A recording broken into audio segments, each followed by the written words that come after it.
busy, the ploughing plonker. Break me pearlies on this blasted pit-ridden tract.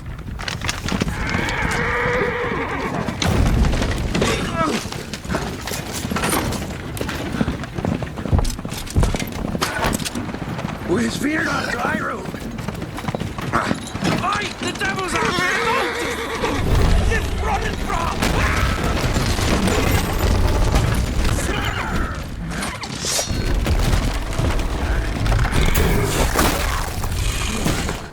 Look out there! Shield him!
Salt.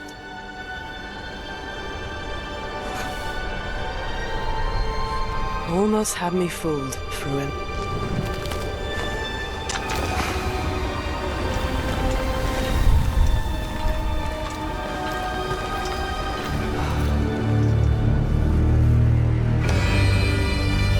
This is a technological showcase set in the world of The Witcher 4. What you just saw and are going to see now is running on a standard PlayStation 5 at 60 FPS with ray tracing. So in the game, you'll be playing as Ciri, a professional monster slayer, a witcher. She explores the world and hunts down monsters for coin. The region we are in is called Kovir, and you'll get to explore it in the game. Right now, Ciri is investigating a monster, and after gathering new clues, she is heading back to a nearby village.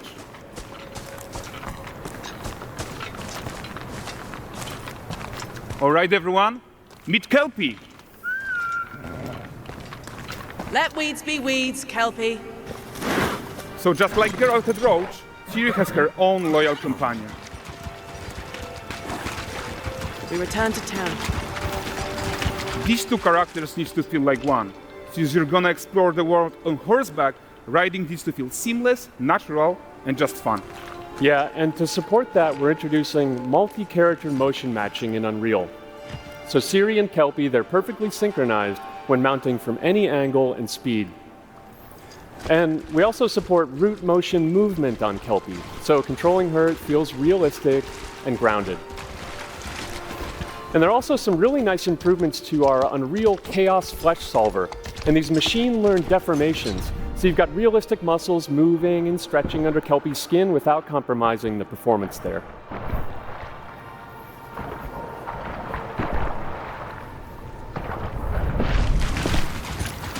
So let's leave Ciri behind for a second and talk about the world itself.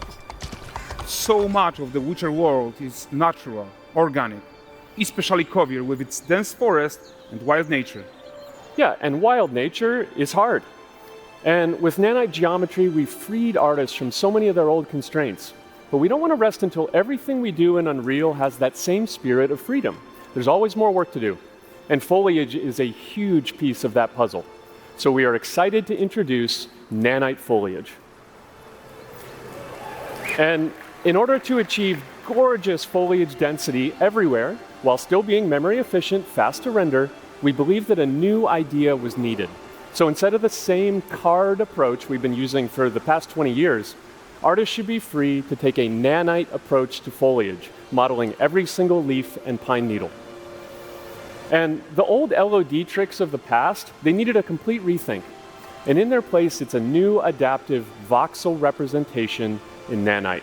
It's volumetric, it's fully 3D, it is super fast to render.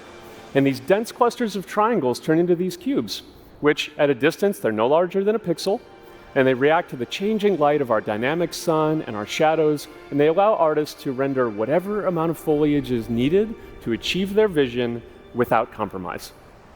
And no compromise means how ambitious we are when it comes to bringing our vision to life with incredible visuals. But more than that, together with Epic, we created faster way to load the world. We can now bring in more content more quickly for the smoothest possible experience as we fly down to catch up with Siri.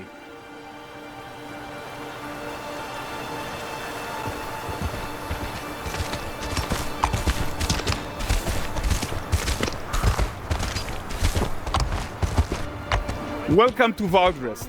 So Valdrest is a port town, a hub for fishing, trade and mining. It's one of those places where you can meet shady characters or overhear gossip from other lands. It's also where Ciri took on her current contract. High-tech, let's leave Kelpie here and explore the marketplace and food. And the missus? I'm so excited we can finally show you some of this stuff. Let's see what Valdrest has to offer. Bugger, not her again. Hey, not even at the Land Exeter Fair! Now, 9 gazes while I present him with a fish. For the furry rascal will often wink, and the fair's weight grants good fortune. Which here, have they?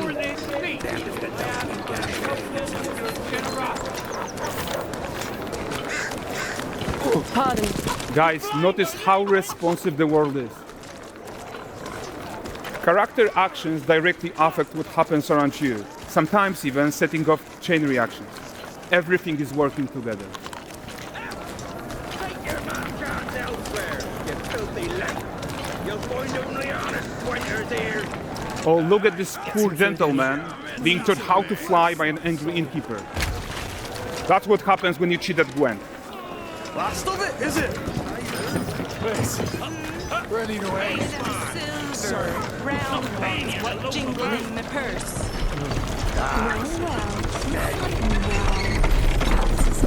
Okay, so this is the guy who gave the series quest his own. Like you probably suspect, he has his own agenda in all of this. You're off your tits again, Wilfred. Get your ass up.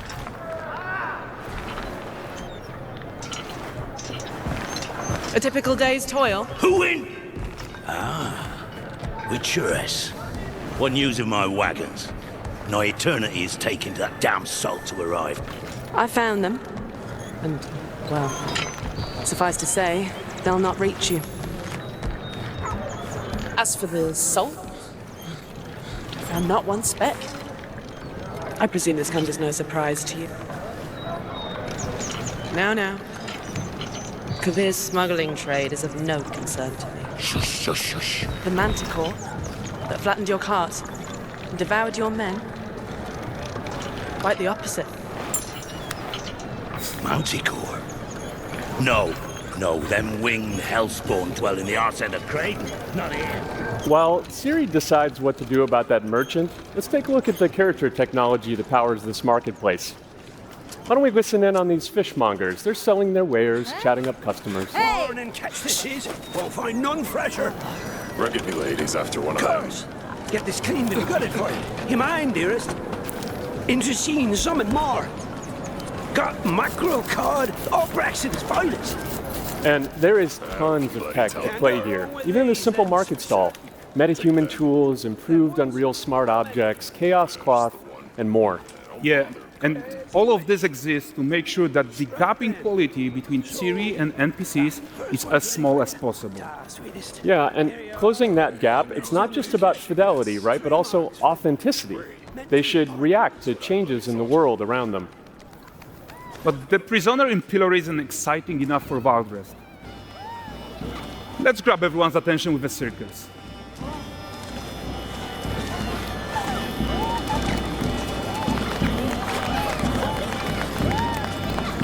But the great performance deserves a huge crowd though.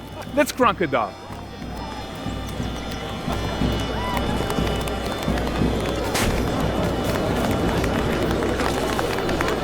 So you are seeing tons of optimizations here to many of Unreal systems, including an entirely new Unreal animation framework, allowing us to fit easily in our 60 FPS budget, not just in rendering, but also with room to spare on the game thread. Over 300 animated skeletal mesh agents all going about their business. And the whole point is to leave breathing room for developers like you to introduce the gameplay and the systems that your players expect, empowering you to make your worlds come to life without Unreal standing in your way. You are right. That's the open world RPG that we're making. But before we wrap up, how about one final check-in with Siri?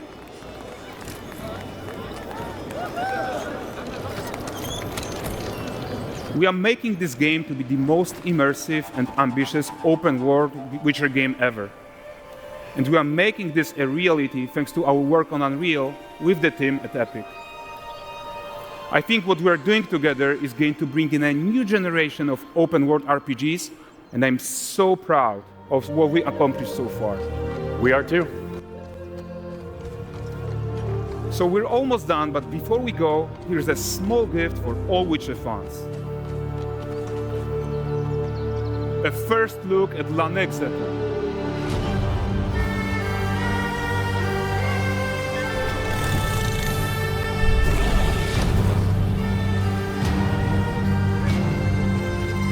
Onward, Kelby. With what?